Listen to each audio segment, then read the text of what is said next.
নমস্কার। আজ আমরা মথুরার সেই বিখ্যাত বা বলা ভালো কুখ্যাত রাজা কংসের জগতে একটু প্রবেশ করব। হ্যাঁ, কংস, যার নাম শুনলে নিষ্ঠুরতার ছবি ভেসে ওঠে। ঠিক।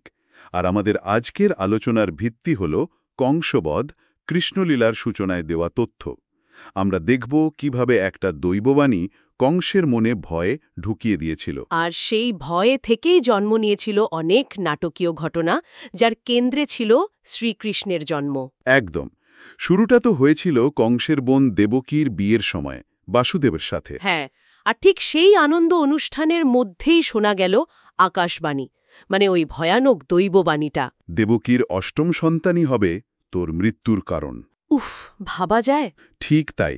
আর এই কথাটা শুনেই কংস একেবারে আতঙ্কিত হয়ে পড়ে। মানে উৎসে যেভাবে বলা হয়েছে, এটা শুধু ভয় নয়, তার অস্তিত্ব নিয়ে যেন প্রশ্ন উঠে গিয়েছিল। আর সেই ভয় থেকেই তো তিনি চরম একটা পদক্ষেপ নিলেন। নিজের বোন দেবকী আর ভগ্নিপতি বাসুদেবকে কারাগারে বন্দী করলেন। হুম, বন্দি করলেন, কিন্তু ব্যাপারটা তো এখানেই থামেনি, তাই না? না, একদমই না।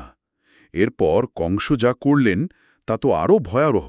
হ্যাঁ, উৎস বলছে দেবকীর প্রথম ৭টি সন্তান, তাদের প্রত্যেককে জন্মের সঙ্গে সঙ্গেই কংস হত্যা করেন। কি সাংঘাতিক! এটা কি শুধু ভয় থেকে করা, নাকি এর পেছনে আরও কিছু ছিল? দেখুন, ভয় তো ছিলই, কিন্তু উৎস অনুযায়ী এটা ছিল আসলে নিয়তিকে অস্বীকার করার একটা মরিয়া চেষ্টা। মানে দৈববাণীকে মিথ্যে প্রমাণ করার একটা জেদ। বুঝলাম। প্রত্যেকটা হত্যা যেন ছিল ওই দৈববাণীর বিরুদ্ধে তার একটা যুদ্ধ ঘোষণা। ঠিক, নিজের ক্ষমতা টিকিয়ে রাখার তীব্র ইচ্ছা, কিন্তু বারবার ব্যর্থ হওয়া, এটাই যেন ফুটে ওঠে। কিন্তু নিয়তি তো অন্যরকম ভেবে রেখেছিল।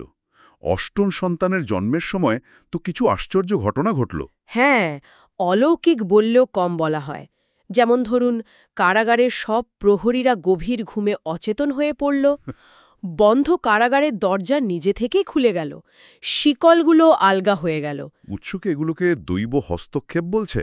অবশ্যই পরিষ্কারভাবে বলা হয়েছে যে প্রকৃতি বা দৈব শক্তি যেন শিশু কৃষ্ণকে রক্ষা করার জন্য এগিয়ে এসেছিল। সবকিছুই যেন একটা বৃহত্তর পরিকল্পনার অংশ ছিল।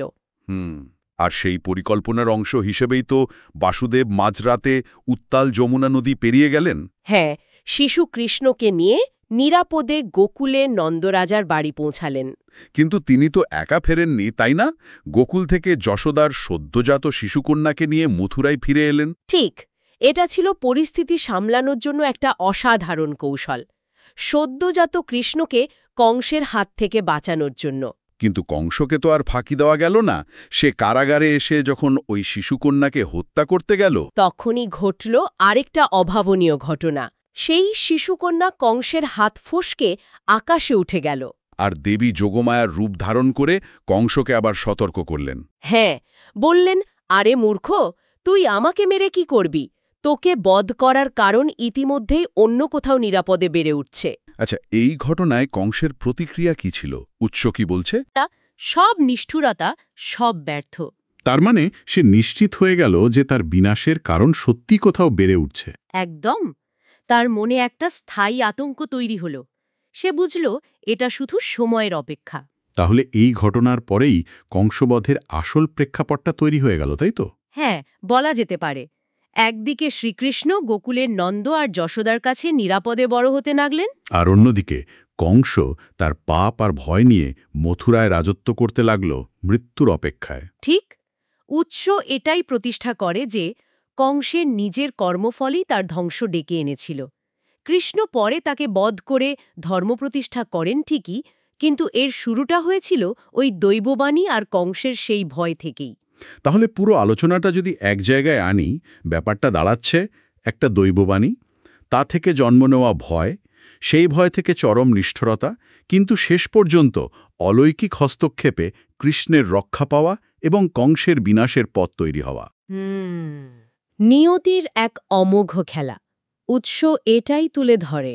কংসের প্রতিটি পদক্ষেপ যা সে নিয়েছিল নিয়তিকে এড়ানোর জন্য, সেটাই তাকে আসলে তার পরিণতির দিকে ঠেলে দিয়েছে। সত্যি, ভয় মানুষকে কতটা নিচে নামাতে পারে তারও একটা উদাহরণ। ঠিক তাই। এটা নিয়তি আর কর্মফলের এক চিরায়ত আখ্যান। তবে এখানে একটা বড় প্রশ্ন কিন্তু থেকেই যায়, তাই না? কংস কি সত্যি কিছু করতে পারত?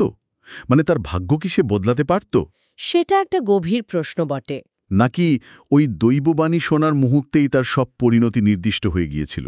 এই ভাগ্য আর মানুষের ইচ্ছাশক্তি, এদের মধ্যেকার টানাপড়েনটা নিয়ে ভাবলে অনেক কিছুই মনে হয়। হ্যাঁ, এই বিষয়টি নিয়ে ভাবনার অনেক অবকাশ আছে। নিয়তি কি সত্যি অলঙ্ঘনীয়, নাকি মানুষের চেষ্টা তাকে কিছুটা হলেও প্রভাবিত করতে পারে? এটা একটা চিরন্তন প্রশ্ন।